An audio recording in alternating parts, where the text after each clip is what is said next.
하나님 말씀은 요한복음 18장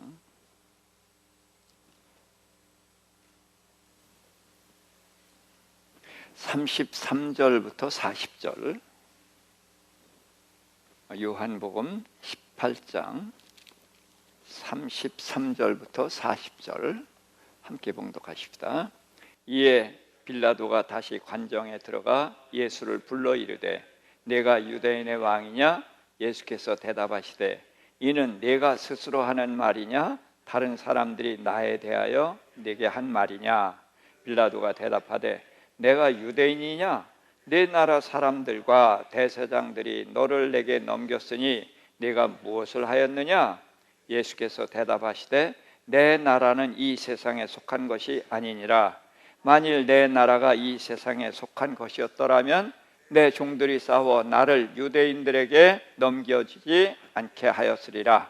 이제 내 나라는 여기에 속한 것이 아니니라. 빌라도가 이르되 그러면 내가 왕이 아니냐? 예수께서 대답하시되 내 말과 같이 내가 왕이니라. 내가 이를 위하여 태어났으며 이를 위하여 세상에 왔나니 곧 진리에 대하여 증언하려 함이로라. 무릇 진리에 속한 자는 내 음성을 듣느니라 하신대. 빌라도가 이르되 진리가 무엇이냐 하더라. 이 말을 하고 다시 유대인들에게 나가서 이르되 나는 그에게서 아무 죄도 찾지 못하였노라. 유월절이면 내가 너희에게 한 사람을 놓아주는 전례가 있으니 그러면 너희는 내가 유대인의 왕을 너희에게 놓아주기를 원하느냐 하니 그들이 또 소리질러 이르되 이 사람이 아니라 바라바라 하니 바라바는 강도였더라. 아멘. 가상 7원 십자가 7마디 말씀을 전하기 전에 이 빌라도 법정에서 예수님의 그 말씀과 예수님의 자세를 살펴보았으면 합니다. 자, 빌라도가 내가 유대인의 왕이냐 이렇게 물었을 때 다른 성경에는 뭐라고 돼 있어요? 내 말이 옳도다 이렇게 돼 있거든요. 근데 내 말이 옳도다 하면은 이게 무슨 말인지 우리가 이해할 수가 없어요. 그래서 요한은 다른 성경에 기록한 내 말이 옳도다 그 말 가지고서는 예수님의 어떤 말씀을 하셨는지 이해가 안 될 거다. 그래서 예수님의 대답을 구체적으로 기록한 것이 요한복음이거든요. 그리고 이제 예수님은 질문을 하면은 뭐 해야 돼요? 답을 해야 되는데 질문을 하실 때가 많아요. 그건 뭘 얘기하냐면 이제 이걸 발문이라고 하는데 그가 질문을 했을 때에 그 질문이 예수님의 수준의 질문이 아닌 낮은 차원의 질문이에요. 그럼 거기에 대답하면 어떻게 돼요? 내가 낮은 차원에서 대답이 되거든요. 그래서 그 질문의 수준을 끌어올리기 위해서 질문을 하는 거예요. 자, 그래서 다른 성경은 내 말이 옳도다 그러는데 예수께서는 내가 하는 말이냐 다른 사람들이 하는 말이냐 이렇게 묻는 거예요. 그러니까 빌라도가 좀 짜증스럽죠. 이게 죄수가 질문하면 뭐 해야 돼? 대답이나 하면 되지. 질문을 하니까 그 뭐라고 하는 거예요? 그가 이제 그 무슨 소리냐? 내가 무슨 일을 했길래 유대인들이 나한테 넘겼느냐? 그랬더니 예수님이 이제 대답을 한 게 뭐예요? 내 나라는 이 세상에 속한 것이 아니다. 이제 그 얘기를 한 거예요. 근데 이 말을 참 복잡하게 하거든요. 이 세상에 속한 것이 아니라 만일에 이 나라가 이 세상에 속한 것이었다면 내 종들이 나를 위해서 싸웠을 것이다. 그런데 내 나라는 이 세상에 속한 것이 아니고 지금 이 일에서 나를 건져낼 필요가 없기 때문에 내 종들이 이제 그것이 아니다. 그런 거예요. 그래서 내 종들이 싸워서 유대인들에게 넘겨주지 않았을 것이다. 그러면서 내 나라는 이 세상에 속한 것이 아니다. 그랬더니 그럼 예수님이 내 나라가 있으니까 뭐예요? 직분이? 왕이 된 거예요. 그러니까 빌라도가 알았어요. 그럼 내가 왕이 아니냐? 그랬더니 예수께서 내 말과 같이 내가 왕이다.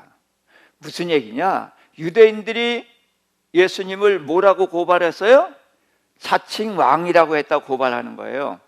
그런데 내 말이 옳도다 그래버리면은 빌라도가 못 알아들을 수가 있단 말이에요. 그들이 고소한 것은 뭐냐 하면은, 자, 지금 유대 나라에 왕이 있어요, 없어요? 있어요. 누구예요? 자, 헤롯이 있어요. 그런데 예수님이 유대 나라의 왕이다 그러면 뭐 하는 거예요? 반역이에요. 그럼 반역죄로 죽게 돼요. 그럼 반역죄로 죽으면 예수님이 죄수로 죽는 거죠. 그러면 우리의 죄를 담당하실 수가 없어요. 예수님은 무죄로 죽어야 돼요. 근데 이 빌라도가 예수님을 재판하는 재판관이란 말이죠.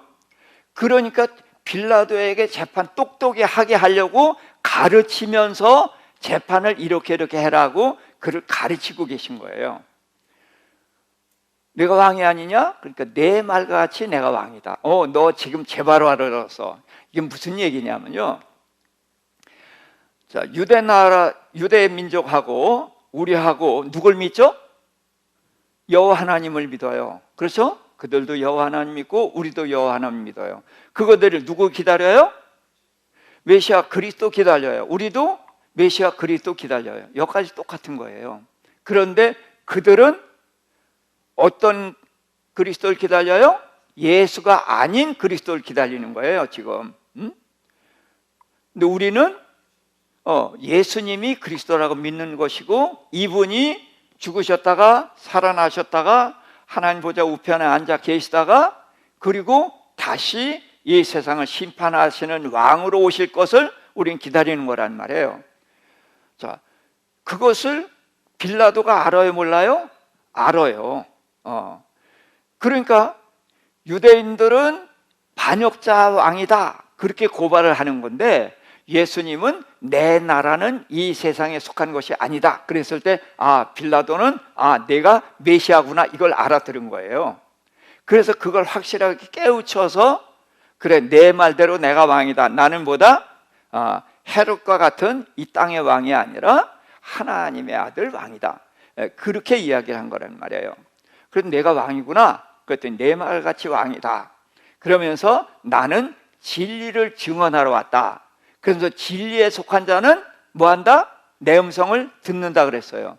그랬더니 빌라도가 뭐라고 그랬어요? 진리가 무엇이냐? 그러고서는 더 이상 말이 없어요. 그러니까 이 빌라도는 진리에 대해서 관심이 있어요, 없어요? 없는 사람이라는 거예요. 네. 진리가 무엇이냐? 진리가 밥 먹여주냐? 말이 그런 이야기예요. 그러니까 너는 진리에 속한 자가 아니니까 나를 재판하는 것으로 네 임무는 끝이다, 그런 얘기죠.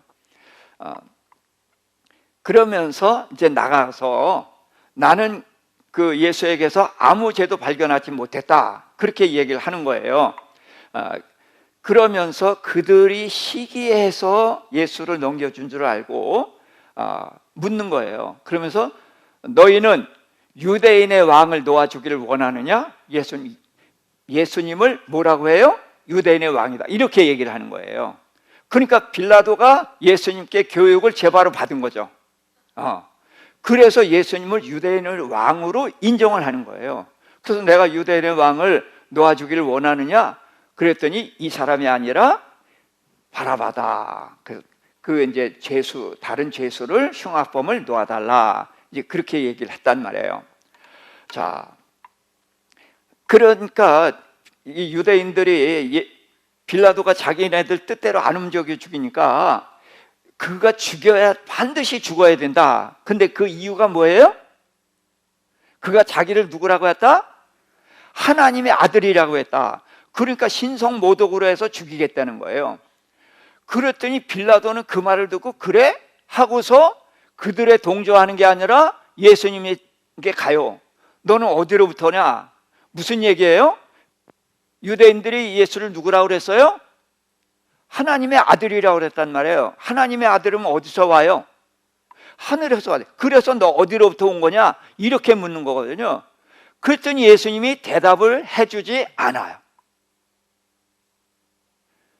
예수님은 빌라도가 알 만큼만 알면 돼요. 뭐 하는데 필요한 만큼만, 재판하는데 필요한 만큼만 알면 되는 거예요.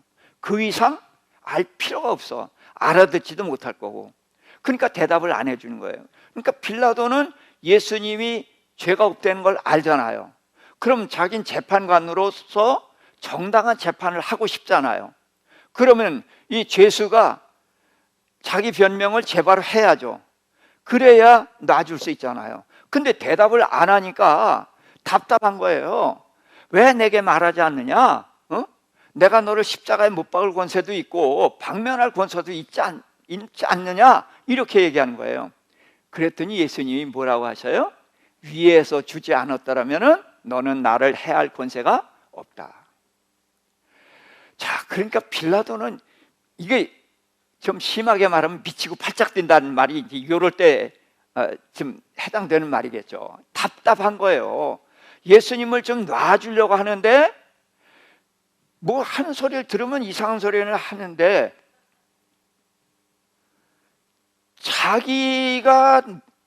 자기를 놓아주려고 하는 빌라도에게 협조해야 안 해요? 안 한단 말이야. 그러니까 답답한 거예요. 그러니까 어떻게 해서든지 놓아주고 싶은데 우선 그럼 여기서 한번 붙자고요. 자, 유대인들은 예수님이 그리스도다라고 한 것을 들었죠. 알고 있죠. 그런데 믿어요, 안 믿어요? 안 믿는 거예요. 그래서 죽이려고 하는 거예요. 믿으면서 죽일 사람이 있어요? 없어요. 근데 빌라도는 예수님의 말씀을 듣고 예수님이 그리스도라는 것을 믿었어요, 안 믿었어요? 믿었어요. 알았어요. 그래서 놓으려고 하는 거예요.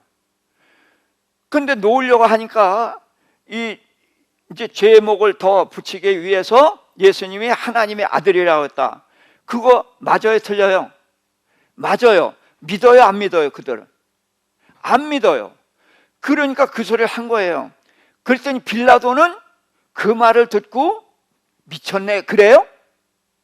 깜짝 놀래요. 그래서 예수님한테 너는 어디로부터냐?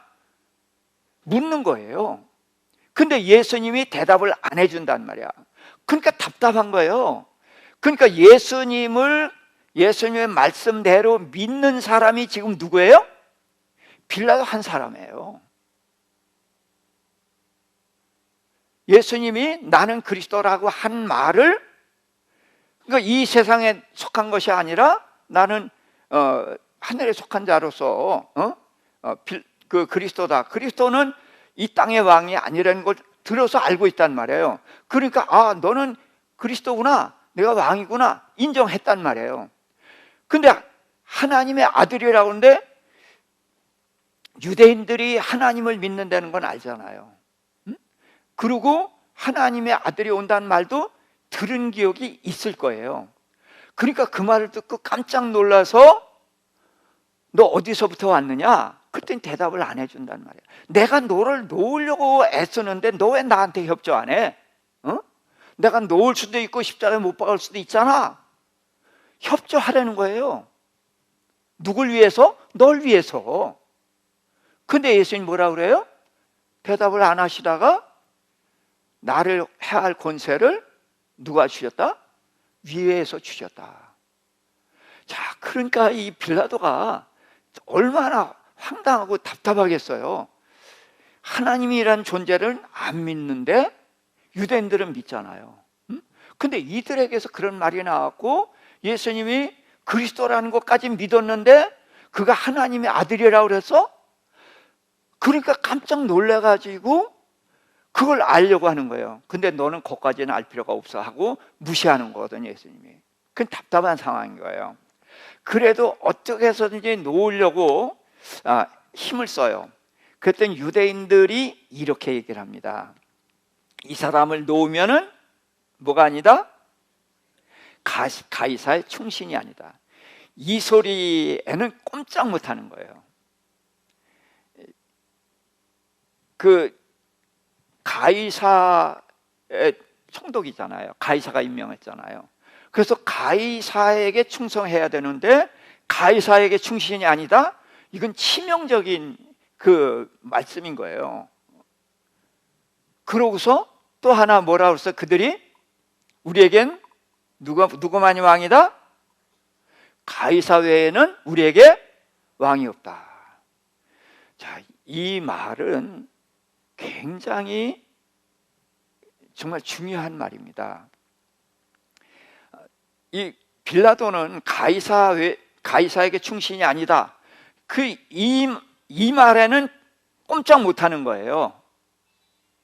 그 말이 예를 들어서 예수를 방면해가지고 그가 그 자칭 왕이라고 그랬는데 죽였다.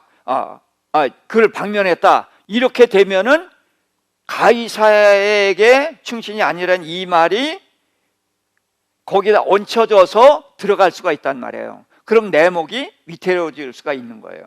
그러니까 이 말에 꼼짝 못하고 예수님을 내주는 거고, 그 다음에 그들은 예수님을 죽이기 위해서 누구만 왕이다? 가이사가 왕이다 라고 말했거든요. 가이사만이 왕이다. 그런데 유대인들 입에서 이 말이 나왔다는 것은 굉장히 중요한 거예요. 유대인에게는 이방인이 왕이면 절대로 안 되는 거잖아요. 예수님이 헤롯을 여우라고 그랬죠. 왜 여우라고 그랬어요? 여우는 무슨 뜻? 가짜란 뜻이에요. 그러니까 헤롯을 누가 세웠어요? 로마 황제 가이사가 세웠어요. 근데 예수님은 가짜라는 거예요. 왜? 유대인의 왕은 하나님이 세워야 되는 거거든. 다윗의 후손이어야만 되는 거거든. 그런데 헤롯이 왕이다 그러니까 그는 가짜야. 그래서 예수님 아예 상대도 안 해버린단 말이에요. 그게 유대인인 거예요. 근데 유대인이 가이사 외에는 우리에게 왕이 없다? 이건 무슨 얘기예요? 하나님을 정면으로 부인한 얘기예요. 그래서 이 말 때문에 하나님께서 유대인을 심판을 하시는 것입니다. 자, 그러니까 빌라도는 여기서는 더 이상 버틸 수가 없기 때문에 예수를 십자가에 못 박게 내줍니다. 그러니까 빌라도는 굉장히 공의로운 재판을 하고 싶어 했던 사람이에요. 예. 그러니까 빌라도는 나쁜 놈 취급을 하면 안 돼요. 그는 공의로운 재판을 하고 싶은데 공의로운 재판을 하되 기준이 있어. 어떤 기준? 내게 해롭지 않은, 내게 불이익이 오지 않는 범위 내에서 공의롭게 재판하고 싶은 것이지, 내게 손해가 오고 어떤 해로운 일이 있다? 그러면은 공의로운 재판을 못하는 거예요. 그게 이제 빌라도의 한계입니다. 그래서 넘겨주고서 패를 썼어요. 뭐라고 썼죠? 나사렛 예수 유대인의 왕. 자, 세 나라 글씨로 썼죠? 어느 나라? 예. 로마어로 쓰고, 그 당시 유행하던 헬라어로 쓰고, 그 다음에 히브리어로 썼단 말이에요. 세 개 언어로 썼는데, 세 개 언어로 썼다는 것은 그게 그냥 그 당시 통용되는 언어로 썼다라는 것보다도, 로마는 어떤 나라예요? 힘의 나라죠. 그런 물리적인 나라, 그 세상에도 예수님이 왕이다. 헬라는 문화적인 거거든요. 그런 문명의 세계도 예수님이 왕이어야 되고, 그 다음에 신앙적인 하나님을 모시는 이 히브리 신앙적으로도 예수님은 왕이다. 그러니까 온 세상의 왕이신 예수님을 빌라도는 자기도 모르는 사이에 인정을 하고 재판에 그것을 그대로 써서 그렇게 재판을 한 거예요. 그러니까 예수님은 온 세상의 왕으로서 십자가 위에서 죽으시는 것입니다. 그럴 땐 유대인은 그 앞에 한 장만 붙입시다. 뭐라고? 자칭 지가 그렇게 했어 라고 하자 그랬더니 빌라도가 뭐라 했어요? 내가 쓸 것을 썼다. 그래서 빌라도는 재판관으로서 예수님이 죄가 없다는 것을 인정했죠. 그래서 죄가 없다를 몇 번 했어요? 세 번, 땅땅땅 세 번 두둥기처럼 세 번 하고 그러고서 방면해야 되는 것을 십자가에 내줬단 말이에요. 그래서 의인을 죽게 했지만 그러나 그는 예수님이 유대인의 왕이라는 것을 인정했고 또 새 언어로 기록함으로 온 세상의 왕이라는 것을 인정하는 재판을 했던 것이다. 이렇게 이해하면 좋을 것 같습니다. 자, 그렇게 해서 이제 예수님이 십자가에 달리셨는데 가상 7원 그런 것은 십자가상에서 7마디 말씀을 하셨어요. 어느 성경에 써 있죠? 예, 이건 마태, 마가, 누가, 요한 네 복음서를 다 찾아보면은 이 7마디 말씀이 나와요. 그래서 첫째로 이제 누가복음 23장 34절 같이 읽어볼까요? 예수께서 아버지여 저들을 사하여 주옵소서 자기들이 하는 것을 알지 못함이니이다 하시더라. 자, 예수님은 자기를 십자가에 못 박는 그들을 향해서 이렇게 말씀을 하셨어요. 예수님은 뭘 말씀하시느냐? 저들이 예수님이 하나님의 아들 그리스도라는 것을 알고 못 박을 사람이 있을까요? 있어요? 없어요. 누구도 그걸 알고선 못을 박지 못해요. 그러니까 예수님은 이 세상 사람들이 하는 것들이 다 그것이 얼마나 큰 죄인지 뭔지를 모르고 한다는 거예요. 그래서 예수님은 자기를 십자가에 못 박는 그들을 향해서까지 아버지여 저들을 사하여 주옵소서. 그래서 저들은 자기가 하는 것이 뭔지를 알지 못합니다. 그런데 예수님께서는 사단에 대해서는 용서 비슷한 말씀도 하신 적이 없습니다. 강경하게 대응해서 대적해서 말씀을 하셨어요. 자, 그럼 예수님이 죄를 사하는 것은 이제 구약 성경부터 이걸 알아야 돼요. 구약 성경에서는 송아지나 염소의 피로 제사를 드림으로 제사함을 받았죠. 여기서 굳이 양이 아닌 염소를 이야기하는 것은 양은 하나님께 하나님을 경외하는 예물로도 드릴 수가 있어요. 그러나 염소는 대개가 범죄했을 때에 드리는 거거든. 그래서 염소라는 것은 죄를 속한다는 의미가 이제 더 강한 겁니다. 그래서 염소와 송아지 피로 제사를 드리는 것이 이제 구약이에요. 그래서 끌고 와서 죄를 고백하면 안수를 할 때 내 죄가 그에게 넘어가고 그래서 그가 죽을 때 내 죄가 없어지는 거란 말이에요. 그런데 그건 단회적인 사건이고 또 모형적인 거란 말이에요. 그런데 예수님은 오직 자기의 피로 영원한 속죄를 이루사 단번에 성소에 들어가셨다. 그래서 이 구약에서 모형들을 통해서 예수님이 어떤 분이신지를 이렇게 이제 나타내는 것입니다. 자, 제가 이 아래 도표를 좀 더 말씀을 드렸죠. 창조 시에 우리 사람의 신분이 뭐예요? 하나님의 자녀예요. 하나님의 모양, 하나님의 형상은 하나님의 자녀란 뜻입니다. 그래서 창조 시에 하나님의 자녀로 지음을 받았어요. 왜 제일 마지막에 만드셨어요? 이 천지를 다 누굴 위해서? 자녀된 사람을 위해서 만드셨단 말이에요. 그래서 제일 마지막에 만드신 거예요. 자, 그랬는데 그들이 하나님의 말씀을 거역해서 죄가 세상에 들어왔죠. 그래서 사탄의 꾀임에 넘어가서 죄를 졌어요. 그래서 범죄 후에 사람의 신분이 뭐가 됐어요? 죄의 종, 마귀의 종. 진자는 이긴 자의 종이 돼서 마귀의 종이 됐단 말이에요. 자, 그리고서 이제 수명이 영생하는 존재였는데 죄로 인해서 죽는 존재가 됐고, 그렇지만 아담과 노아까지는 대략 몇 살 살았어요? 900세 이상을 살았죠. 그런데 노아 홍수 이후로 셈이 600세, 그 다음에 아르박사 438세 이래갖고 아브라함의 아버지 데라가 205세, 아브라함 175, 이삭 180, 야곱 147, 요셉 110, 모세 120. 그래서 120 이하로 떨어지게 된단 말이에요. 그래서 영생하는 존재가 사망한 존재가 됐어요.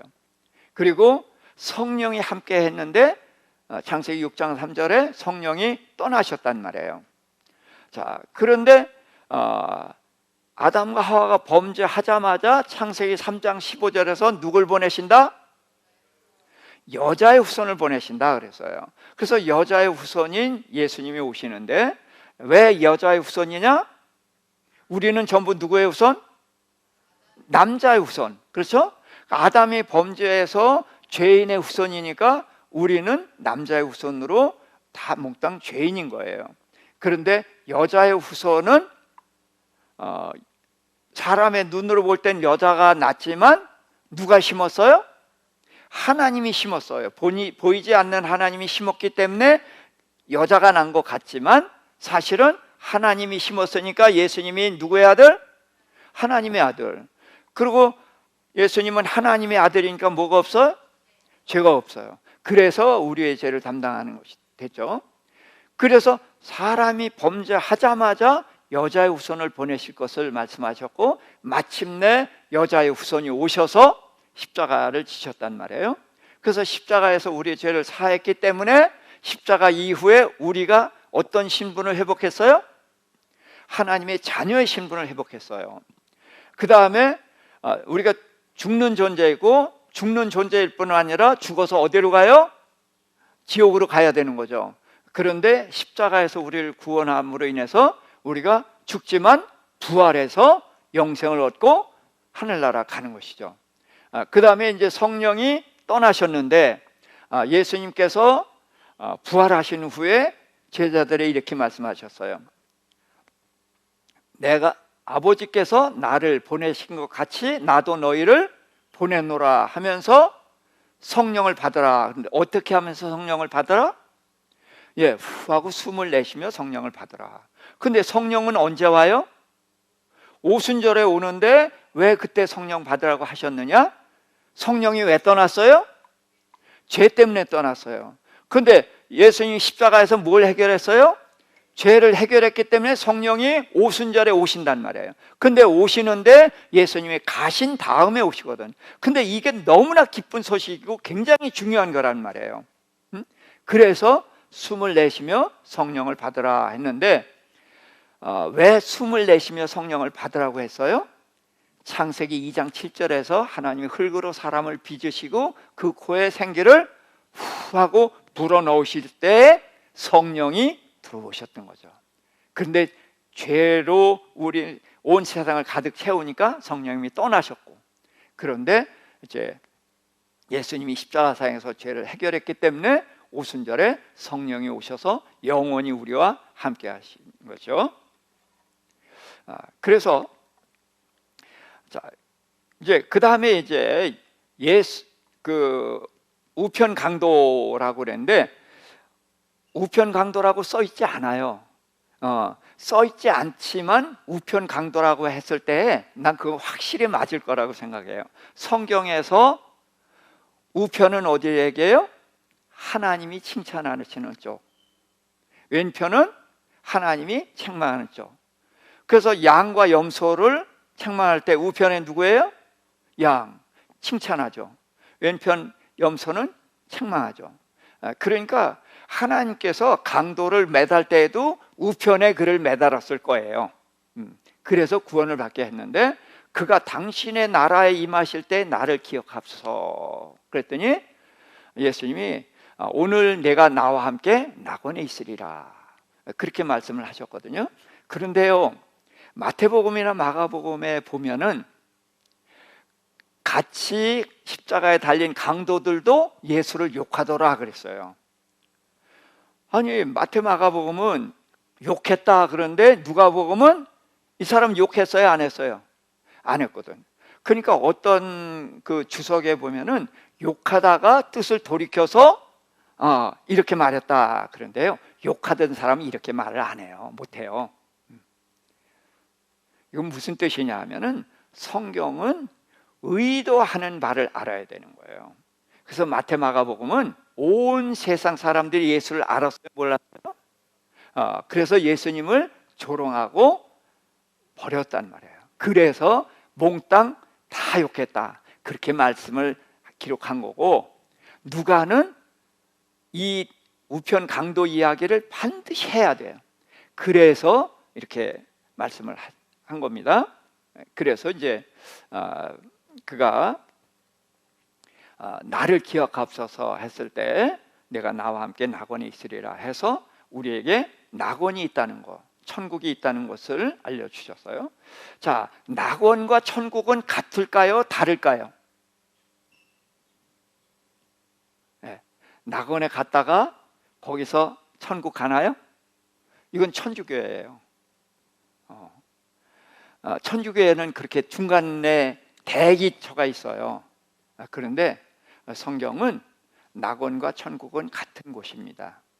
그래서 우리를 이제 하나님 계신 그곳으로 이제 인도한다. 그래서 예수님의 말씀을 통해서 우리는 낙원에 대한 소망을 갖게 되는 것이죠. 자, 그래서 세 번째, 요한복음 19장 26절인데요. 예수께서 자기의 어머니와 사랑하시는 제자가 곁에 서 있는 것을 보시고 자기 어머니께 말씀하시되 뭐라고 했어요? 여자여 보소서 아들이니이다. 그 다음에 그 옆에 제자에게 뭐라고 했어요? 보라 내 어머니라 하신데 그때부터 그 제자가 자기 집에 모시니라. 자, 예수님께는 동생이 있어요, 없어요? 자, 마태복음 13장 55절입니다. 이는 그 목수의 아들이 아니냐? 그 어머니는 마리아, 그 형제들은 야고보, 요셉, 시몬, 유다라 하지 아니하느냐라고 했거든요. 야고보는 어떤 야고보?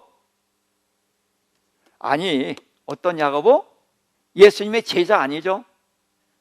제자 야고보가 아니라 야고보서를 쓴 야고보. 그 다음에 유다는 누구예요?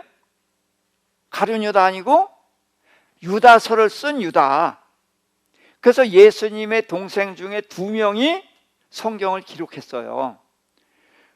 그래서 예수님께 남동생이 넷이 있고 누이들이라고 그랬으니까 2이나 그 이상이 있는 거거든요. 그러니까 마리아는 예수님을 낳고 요셉과 동침했고 4아들 낳고 2 이상의 누이를 낳았어요. 자, 그러면은 자식들이 모시는 게 나아요? 요셉같이 예수님의 제자, 그러니까 남이잖아요. 남이 모시는 게 나아요?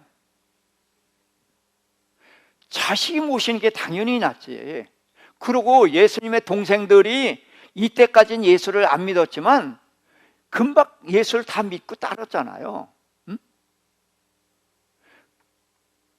그런데 왜 예수님은 마리아를 왜 제자에게 맡겼을까? 자, 이거를 듣고 그래요. 예수님이 돌아가시면서 그 어머니를 생각했다. 근데 예수님이 뭐라고 그랬어요? 나를 위하여 부모와 친척, 형제를 버리면 하늘의 영생을 얻는다. 그런 말씀 하셨죠? 제자들 보고 버리라고 해서 예수님은 내 어머니 챙겨요? 왜 예수님을 그런 엉터리 예수를 만드냐는 말이에요. 우린 적당히 그럴듯한 말로 둘러대서 이렇게 끌어다 대는데 이러면 안 돼요. 자, 천주교에서는 마리아가 동정녀로 있다가 죽었거든. 그래서 승천했단 말이에요. 그러니까 자식이 없으니까 맡겼다는 거예요. 그럴듯해요, 이거는. 그래도 안 되는 게 뭐냐면 예수님 제자들에게는 자기 부모 챙기지 말라고 해놓고 예수님은 어머니 챙긴다? 그러면 말이 안 되는 거예요. 예수님 이런 엉터리의 예수를 만들면 안 되는 거예요. 그럼 왜 그랬느냐고요, 왜? 자, 창세기 3장 15절입니다. 내가 너로 여자와 원수가 되게 하고 내 후손도 여자의 후손과 원수가 되게 하리니 여자의 후손은 내 머리를 상하게 할 것이요 너는 그의 발꿈치를 상하게 할 것이니라 하시고, 그래서 예수님을 여자의 후손이라고 했단 말이에요. 그래서 예수님은 마리아를 보고 여자여라고 불렀어요. 그렇죠? 근데 요셉에게는 어머니가 아니었죠. 근데 요셉에게는 보라 내 여자다 그랬어요, 어머니라고 그랬어요? 어머니. 그러니까 여자는 어머니에 대한 뭐 호칭이에요? 아니에요? 아니에요. 전혀 어머니하고 관계없는 거예요. 그러니까 예수님은 왜 여자라고 부르냐? 예수님 누구기 때문에? 여자의 후손이기 때문에. 그래서 마리아를 어머니라고 안 부르고 여자라고 하는 거예요. 그래서 처녀가 잉태하여 아들을 낳을 것이요. 그러니까 여자가 낳잖아요. 그래서 예수님은 여자의 후손이기 때문에 마리아를 어머니라고 부르지 않고 요셉에게는 내 어머니라고 말했단 말이에요. 요한에게. 네. 그러면은 왜 그러냐? 그게 왜?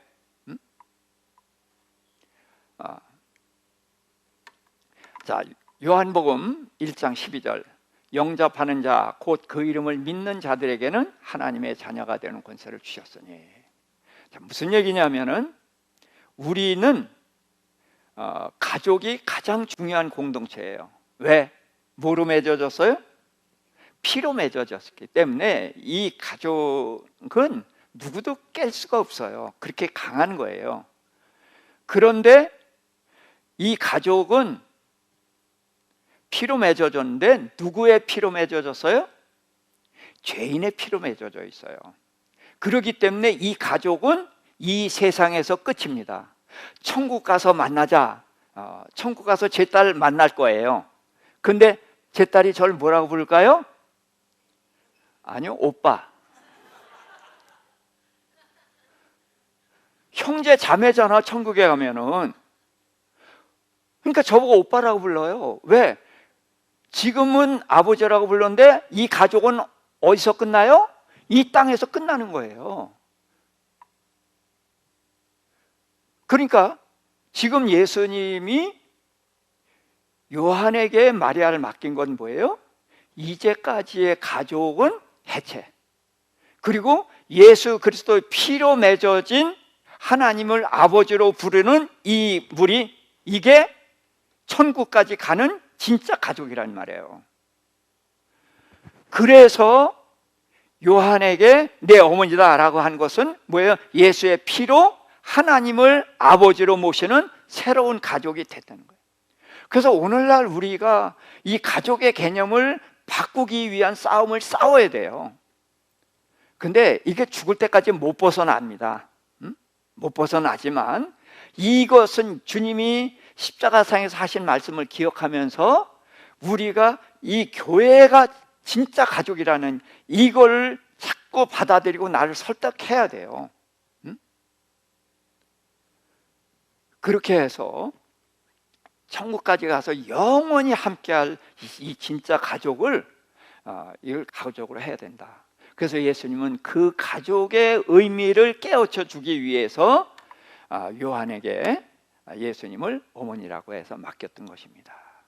그래서 우리는 땅의 가족은 졸업하는 가족이고, 이 믿음의 식구 하나님을 아버지라고 예수를 통해서 믿게 된 우리가 진짜 가족이다.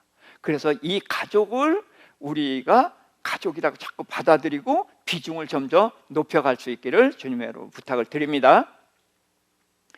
그래서 신분이 하나님의 자녀에서 예수님의 죄종 마귀의 종이 됐었는데 예수님이 십자가로 인해서 다시 하나님의 자녀의 신분이 회복됐잖아요.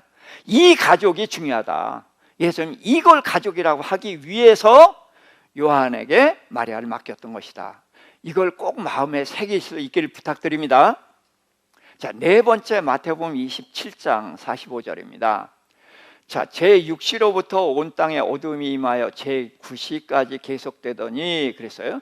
자, 제6시. 자, 이게 몇 시죠? 예.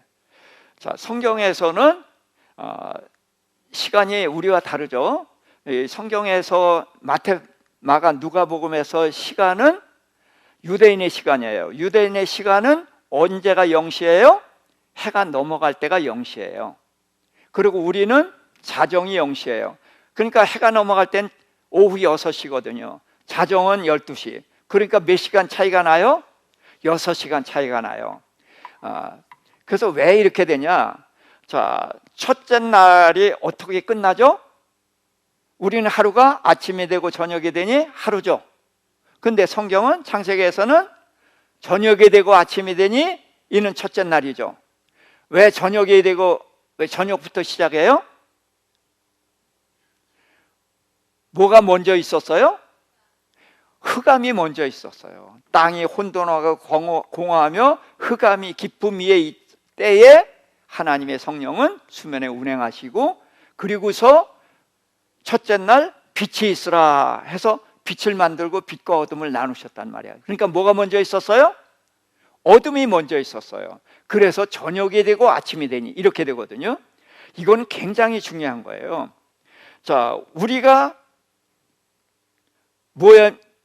지금은 뭐가 됐냐면 빛이 됐죠. 예수님이 빛인데 그 빛을 영접하니까 우리가 빛이 됐어요. 예수님이 하나님의 아들인데 그를 영접했으니까 우리가 하나님의 자녀가 된 것처럼, 그래서 빛이 됐단 말이에요.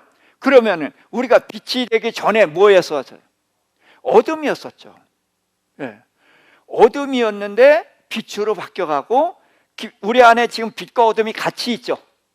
신부상으로 빛이지만 아직도 같이 있단 말이에요. 근데 천국에는 어둠은 없고 빛만 갑니다. 어둠을 옛사람이고 새사람만 간단 말이죠. 그래서 창세기에서부터 요한복음에서 모든 걸 보면 어둠에서 시작해서 빛이 생기고 빛과 어둠을 나누시고 나중에는 어둠이 없는 빛의 세상으로 가는 게 이게 천국이란 말이에요.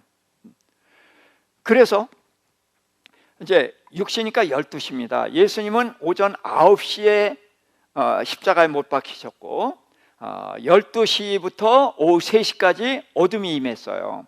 그때에 예수님이 크게 소리 질러서 엘리 엘리 라마 사박다니 그러셨거든요.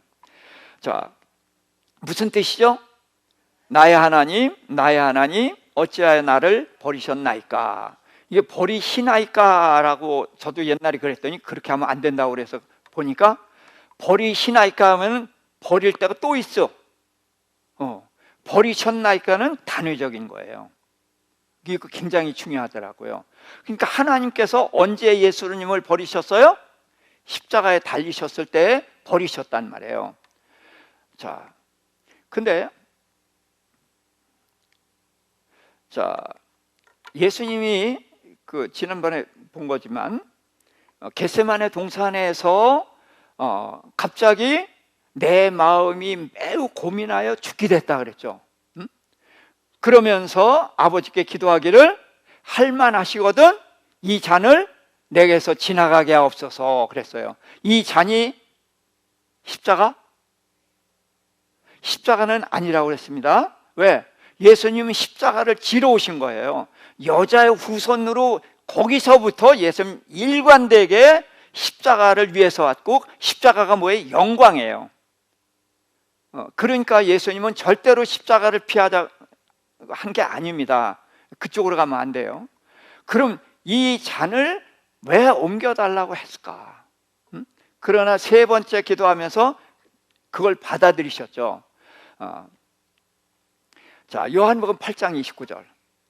나를 보내신 이가 나와 함께 하시도다. 나는 항상 그가 기뻐하시는 일을 행함으로 나를 혼자 두지 아니하셨느니라. 나를 보내신 이가 누구예요? 예, 하나님은 언제든지 나와 함께 하셨다. 나를 혼자 둔 일이 없었다.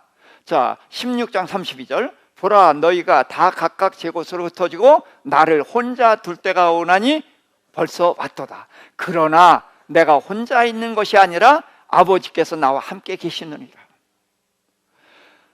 예수님은 제자들이 다 버려도 아버지는 늘 나와 함께 계시다.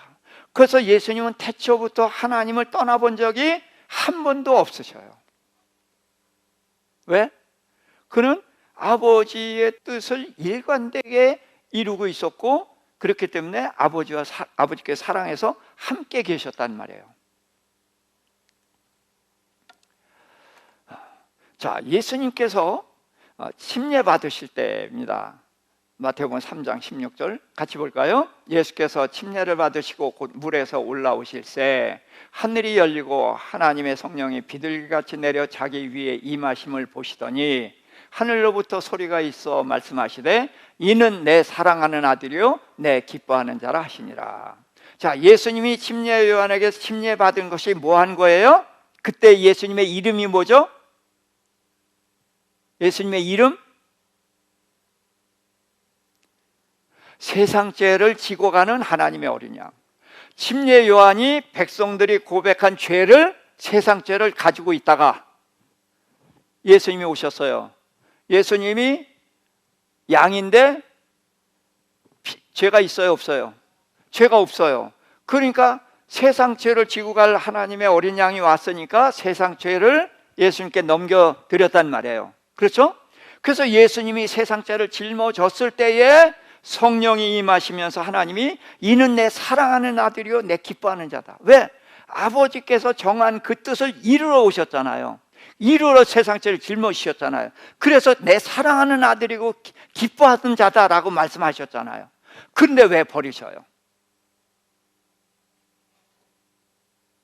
그토록 사랑하시고 자랑스럽고 그랬던 아들을 왜 버리시냐 그거예요.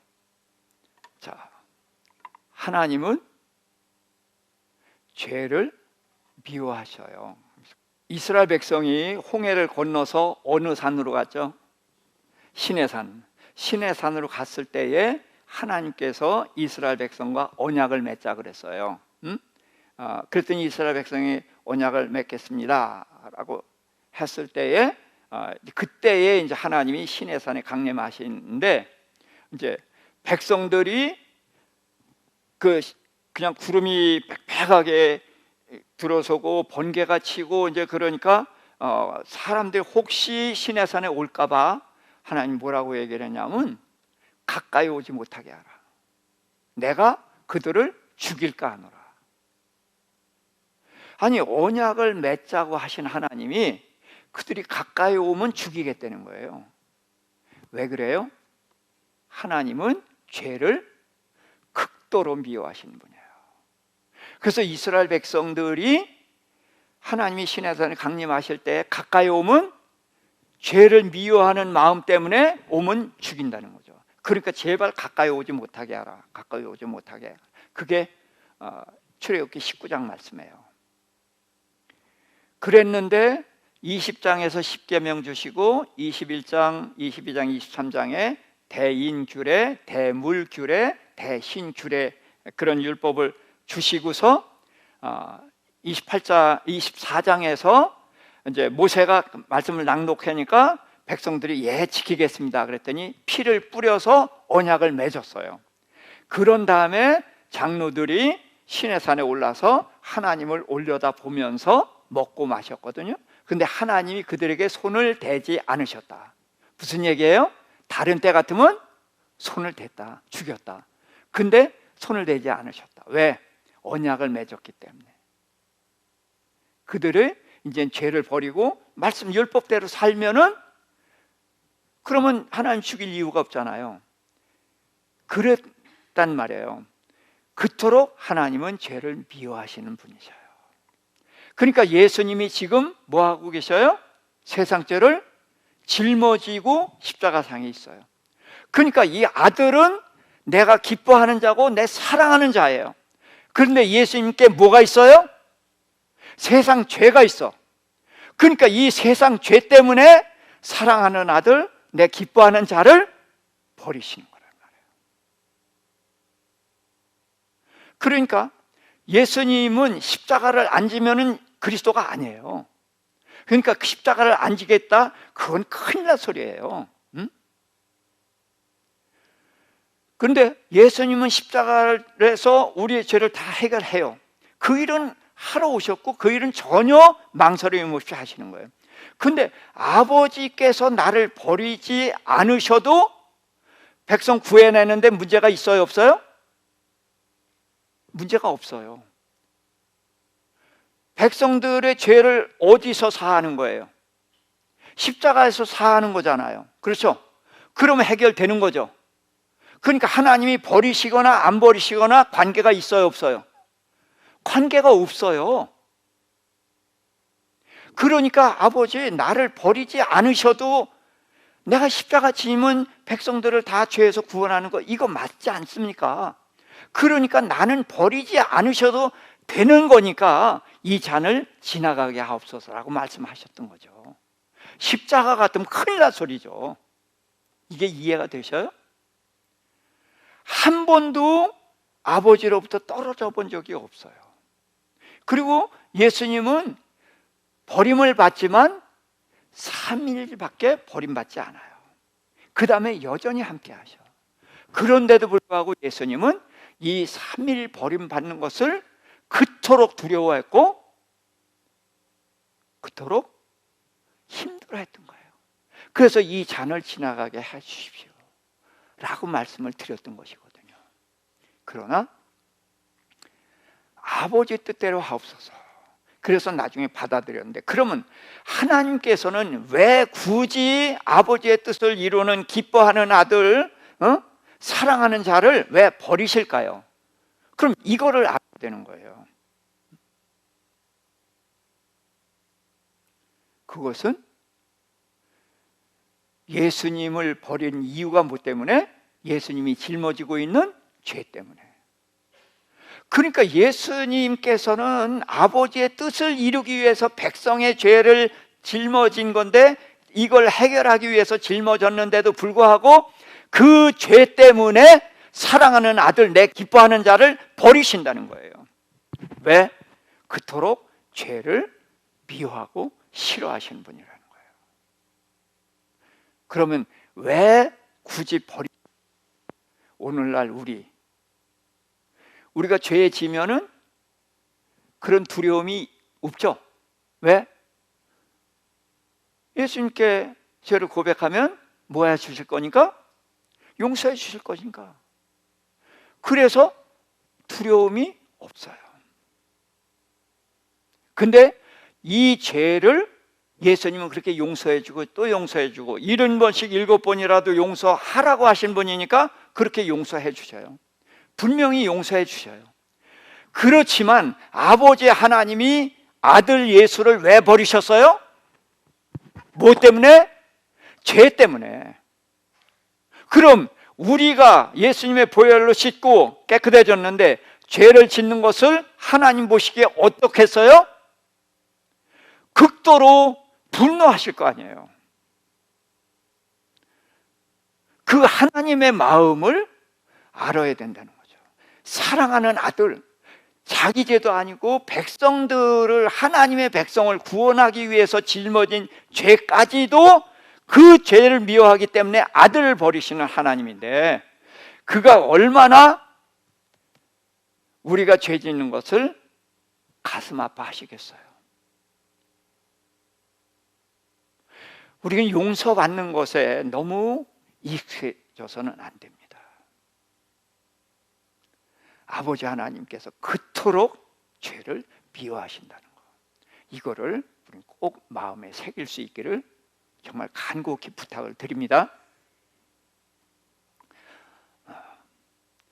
자, 5번째입니다. 요한복음 19장 28절. 그 후에 예수께서 모든 일이 이루어진 줄 아시고 성경을 응하게 하려 하사 내가 목마르다 하시니 신포도주를 이제 해면에 적셔서 입에 대줍니다.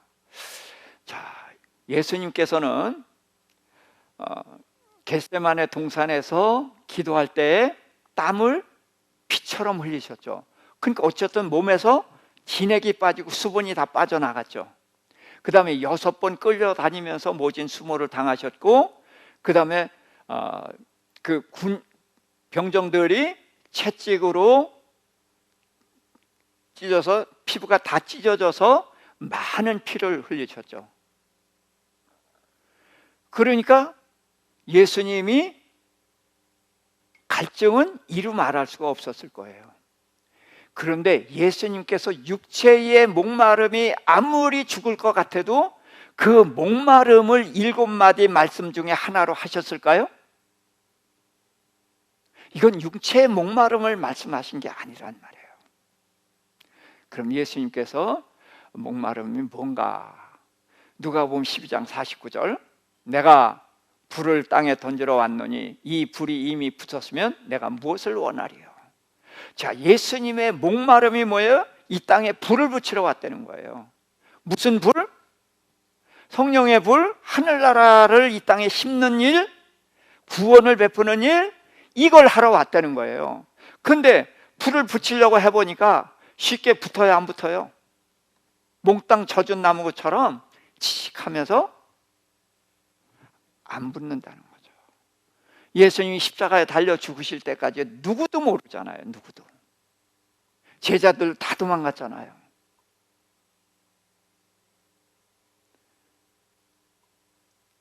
자, 이사야서 49장 19절, 여인이 어찌 그 젖 먹는 자식을 잊겠으며 자기 태에서 난 아들을 궁일이 여기지 않겠느냐? 그들은 혹시 잊을지라도 나는 너를 잊지 아니할 것이라. 하나님께서는 자기 백성을 절대로 잊을 수가 없다는 거예요. 어미가 자식을 설사 잊어버린 일, 그런 일은 없잖아요. 어미가 자식을 잊어버리는 일이 있더라도 나는 너희를 못 잊는다.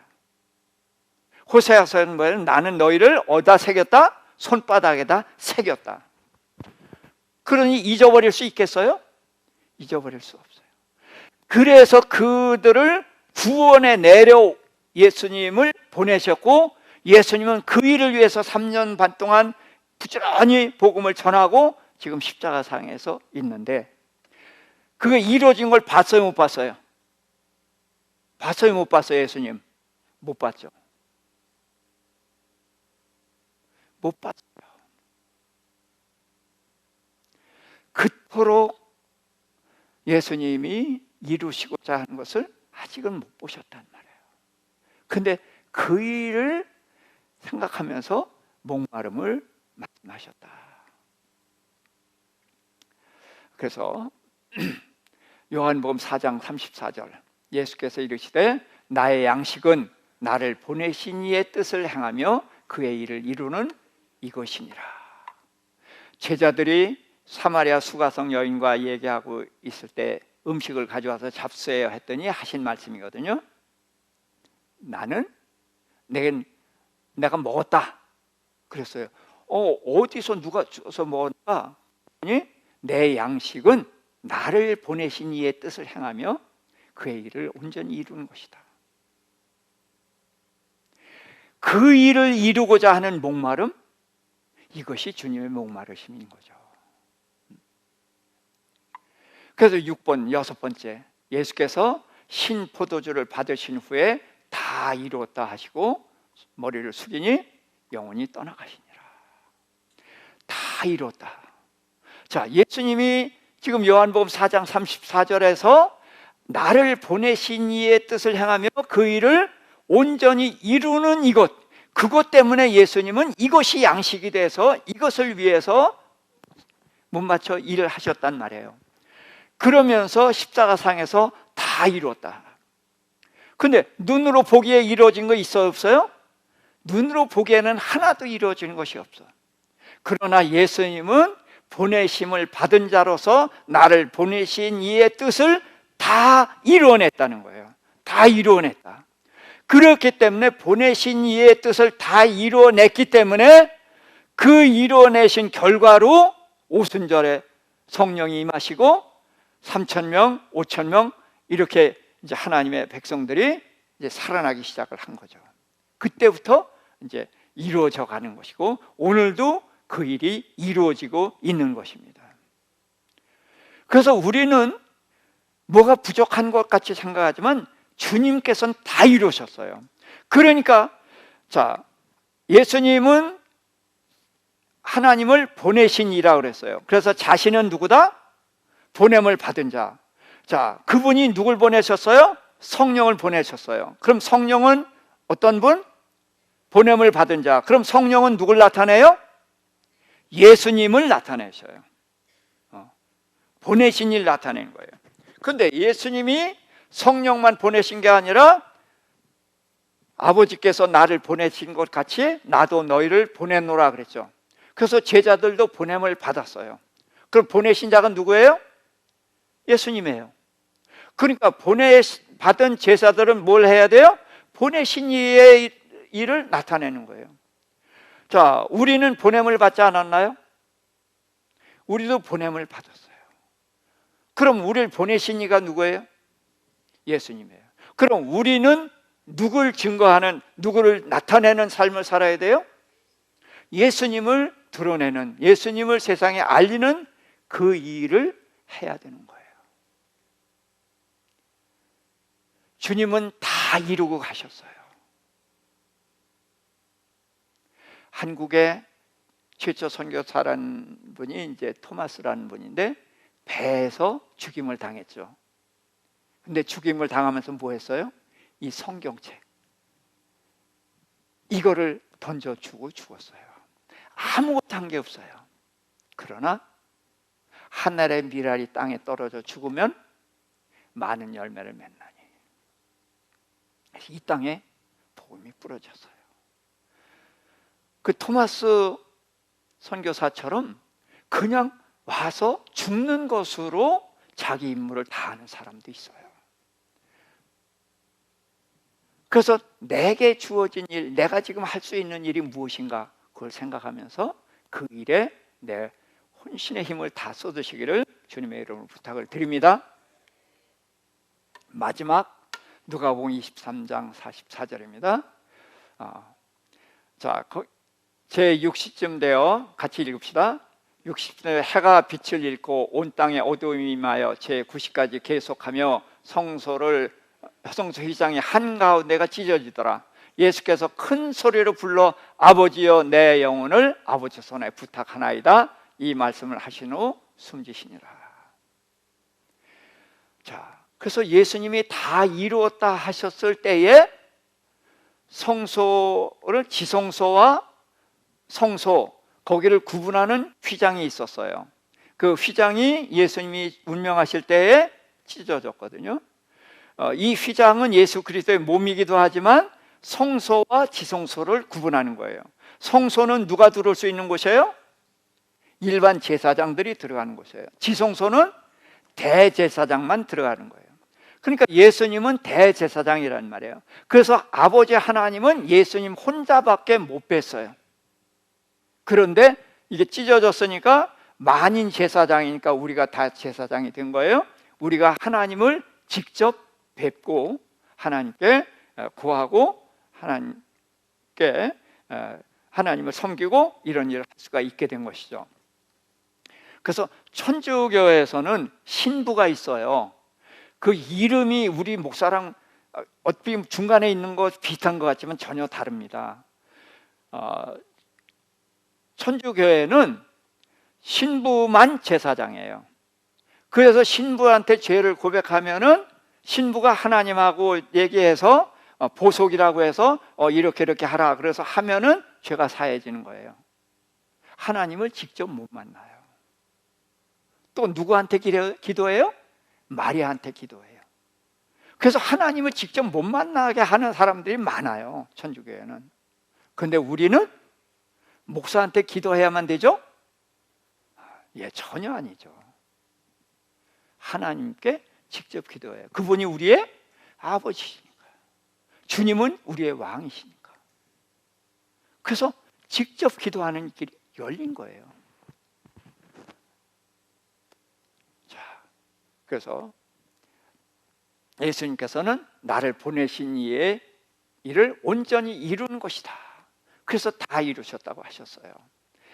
그래서 내 뜻을 행하려는 것이 아니고 나를 보내신 이의 뜻을 행하려 왔다. 그래서 다 이루었다 하셨고, 그러면서 아버지 손에 부탁하나이다. 자, 저는 예수님께서 보내신 이의 일을 다 했으면은 당당해야죠. 그렇죠? 천국 가는 거 당당해야죠. 근데 무슨 아버지 손에 부탁을 해요?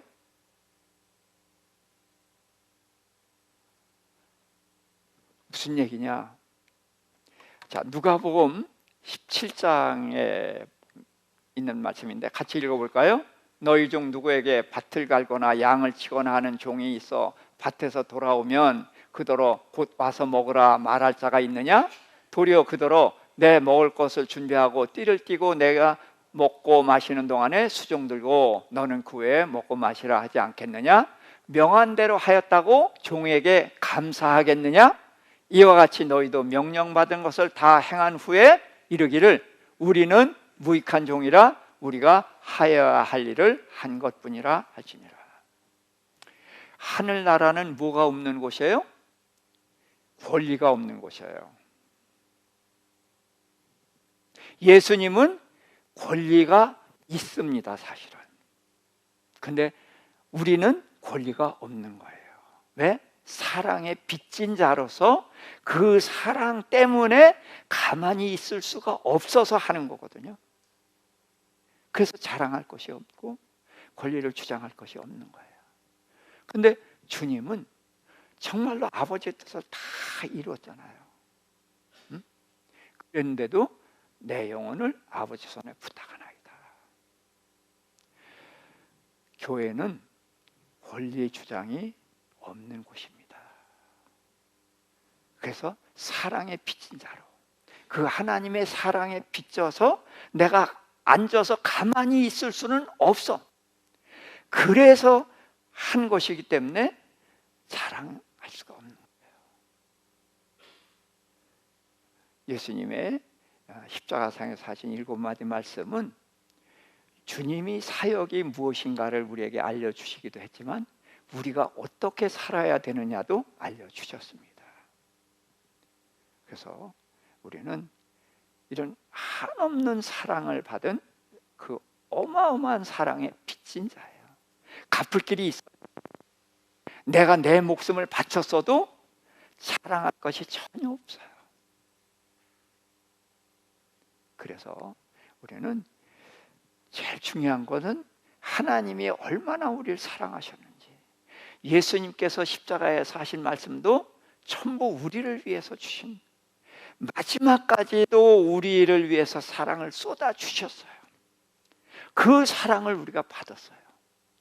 그래서 우리는 이 사랑을 안다면은 이 사랑이 우리를 가만히 있지 못하게 해야 돼요.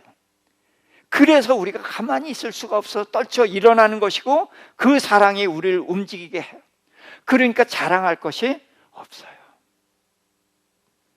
그 하나님의 사랑이 우리의 동력이 될 수 있기를 주님의 이름으로 축복합니다. 기도합시다. 잠깐 통성으로 기도하십시다. 주여, 주여, 주여.